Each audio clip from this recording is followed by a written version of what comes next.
Hello everyone, welcome to How to PC channel, and today I'm going to show you how to see all Snapchat accounts. It's very easy, let's get started.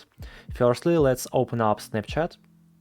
And after that, we have to click on your avatar icon in the top left corner. And now swipe down to Add Friends item right up here. Let's select it.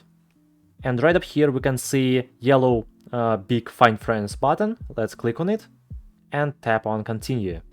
And now we can see the full list of all your friends and family if they are also registered in Snapchat.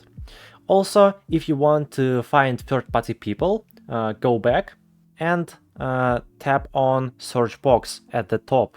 And with the search we can find any account, for example this one. And after that we can add him to our friends and more. Well guys, that's all for today. If this video was helpful, please don't forget to subscribe to my channel and leave a comment. Thank you very much, bye.